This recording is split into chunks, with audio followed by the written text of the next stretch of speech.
I'm Hazel. Standing here on my grandparents' porch, watching my family fall apart before my eyes, I'm reminded of how far I've come.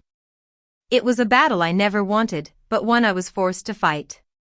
The memory takes me back to that fateful day when everything changed. It was a Tuesday when I got the call. I was in my small apartment, the wind-up clock in the hallway ticking away as it always did. The phone rang, and I almost let it go to voicemail. It was my brother, Leo. We weren't close, we texted on birthdays, that was it. His voice on the phone was flat and quick. "It's Grandma and Grandpa," he said. Their private plane had crashed on the way to a friend's anniversary party. I sat down on the floor, the cold seeping through my jeans. I asked if anyone had survived, and he said no. Then, before I could even process the shock, he asked, "Do you know if they left a will?" That question was like a punch in the gut. It made me realize that my family was more interested in the inheritance than in the loss of two beloved people. I didn't answer. I just listened to the clock ticking and his breathing. I told him I had to go and hung up. I sat there for a long time, the only sound in the room being that old clock, the one Grandpa had taught me to wind when I was a kid. 6 days later, we were in the law office of Mr. Thompson. He was an old friend of my grandfather's, a tough-looking man in his 70s with a sharp mind. The whole family was there, dressed in black. My father, Henry, sat in the front with his arms crossed, a stern look on his face. My mother, Iris, dabbed at her dry eyes. Leo fidgeted in his seat. My aunt, Vera, my mother's sister, sat behind with a legal pad, ready to take notes. I took the chair at the end, near the door, as I always did at family gatherings. Mr. Thompson cleared his throat, put on his glasses, and began to read. I expected the house by the lake to go to my father, and the savings to be split. Maybe I'd get a keepsake, like the clock. But as he read, I heard my name over and over again. The air in the room changed. My mother's pen stopped scratching. My father uncrossed his arms, and Leo's leg went still. Mr. Thompson looked at me over his glasses and said, "Hazel is the sole heir. The estate, worth $40 million, including the lake house, the land, and various accounts, passes entirely to her." The room fell apart around me. My father cursed my name. My mother repeated the word soul as if it were broken. I was silent, thinking about the summers at the lake, the times I'd fixed the dock by myself at 15, and how Grandma had taught me to make pies that never turned out right but always made her laugh. Mr. Thompson explained that the will had been signed 2 years ago in his office, witnessed by 2 people and recorded on video. There was also a physician's letter confirming that my grandparents were of sound mind when they signed. He then mentioned a hand-written letter from Grandma for me, to be read when I was ready. In the parking lot, my father blocked my way. "It should have gone to family," he said. I looked at him and replied, "I am family." His face hardened, and he turned away. Leo came up beside him, hands in his pockets, with that entitled look he'd had since he was a teenager.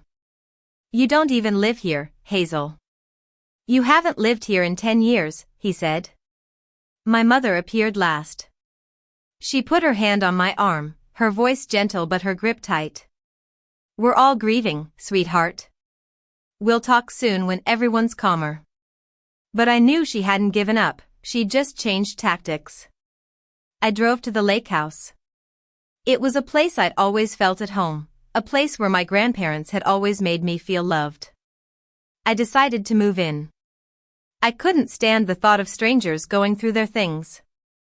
That night, as I was moving boxes, I found a note from my mother on the kitchen counter. "Family meeting Sunday, be there." It was an order, not a request. I went to the meeting. It was held at my parents' house, in the formal dining room they used only on special occasions. They'd set it up like a negotiation. My father at the head of the table, my mother to his right, Leo across from me, and Vera in the corner with her legal pad. My mother spoke. She said the money should be managed by the family. A portion would pay off the loan she and my father had taken for a failed business venture. A portion would help Leo and his pregnant wife with their new house. The lake house, she said, would naturally go to Leo for his children. Sign it over, Hazel. Do the decent thing, she said. I sat there for a moment, feeling the pull of family tradition that said peace was more important than standing up for myself. But then I said, I need to read a letter first. The room went silent. My mother's smile faltered. What letter? She asked. I stood up, buttoned my coat like my father, and left. The next week, the pressure started. I got messages from relatives I hadn't heard from in years. An aunt sent a long message about how Grandma would have wanted the family to stay together.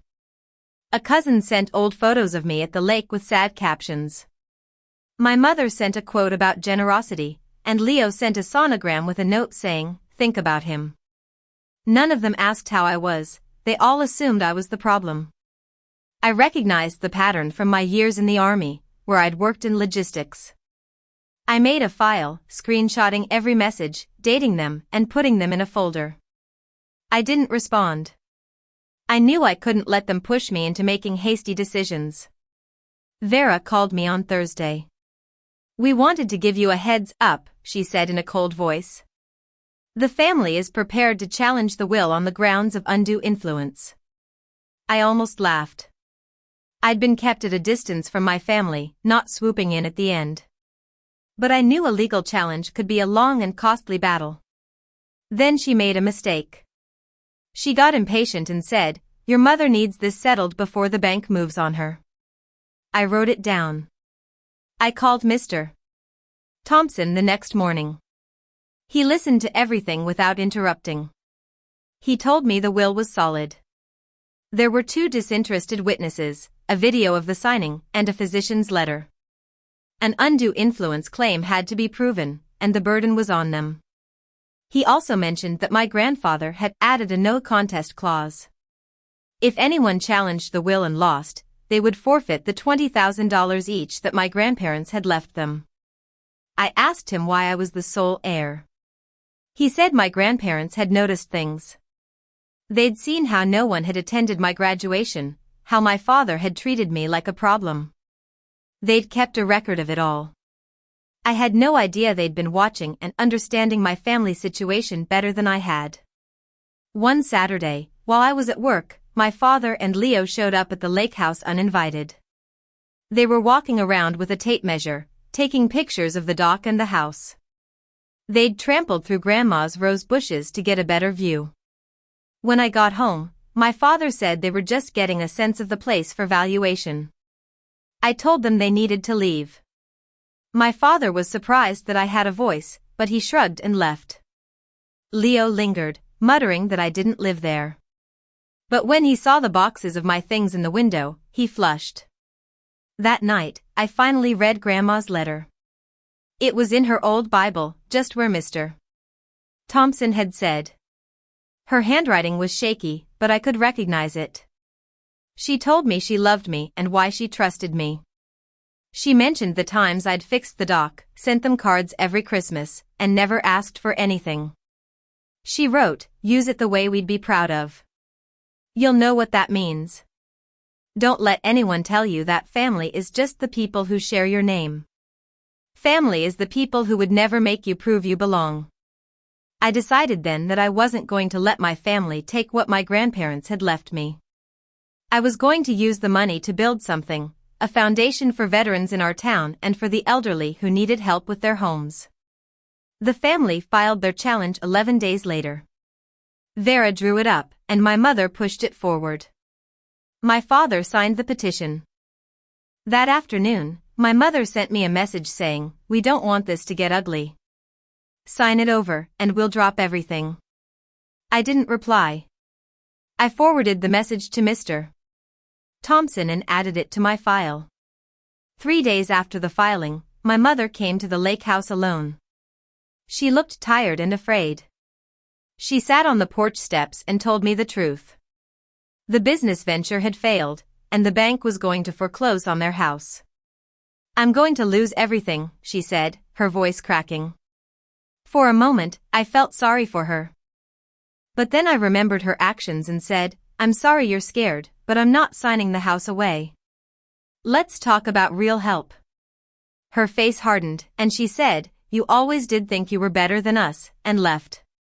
3 days later, a moving truck showed up. But I was ready. I'd called Mr. Thompson and had all the necessary documents in order. I'd also called the county sheriff's office and told them about the threat. On Sunday, they arrived in a small convoy. My father's truck, the moving truck, my mother's car, and a couple of cousins as witnesses. They parked on the grass without a care. My mother came up to me and said, sign it over, Hazel. Do the decent thing. My father climbed the steps, crushing the last of Grandma's roses under his feet. We're done waiting. Get your things, he said. Just then, Mr. Thompson and Deputy Miller stepped out from around the corner. Mr. Thompson held the estate file, and Deputy Miller had a calm look on his face. I walked down the steps, held out the folder, and said, this is Mr. Thompson, the executive of the estate, and this is Deputy Miller. I asked them to be here. This is the deed to the house, the will, the signing video, and the physician's letter. This property is legally mine, and any attempt to remove me or my belongings is trespass. Mr. Thompson then showed my father his signature on the petition and explained the no contest clause. If you press this and lose, you forfeit the bequest your parents left you, he said. That's when my family fell apart. My mother started screaming about lawyers and lies. My father turned red with anger and sputtered about ungrateful daughters. Leo sat down on the steps with his head in his hands. The cousins started backing away. I stood there, calm. I looked at my father and said, it did go to family. You just could never see who that was. I told them I had a plan to help them, but they'd chosen this path. Mr. Thompson laid out the facts. The petition would likely be dismissed. They had no evidence, and the video would bury their case. The legal fees they'd already incurred were theirs to pay. And if they lost, they'd forfeit the $20,000 each.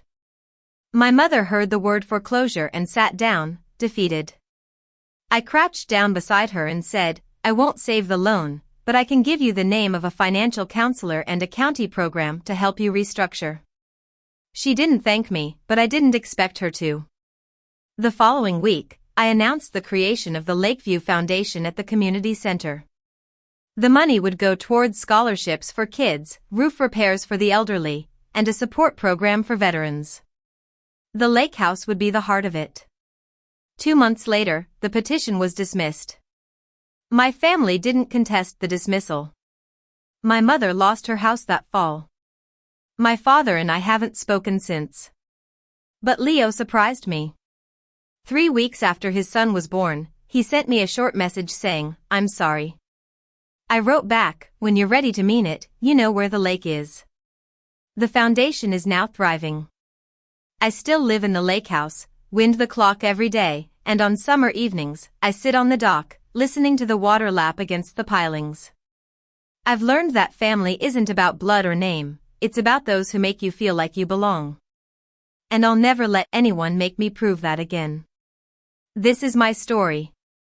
If anyone has ever made you fight for your place in a family, take this as a sign to stand firm in your worth. Share this with someone who needs to hear it. Drop a comment, hit subscribe, and I'll see you in the next one.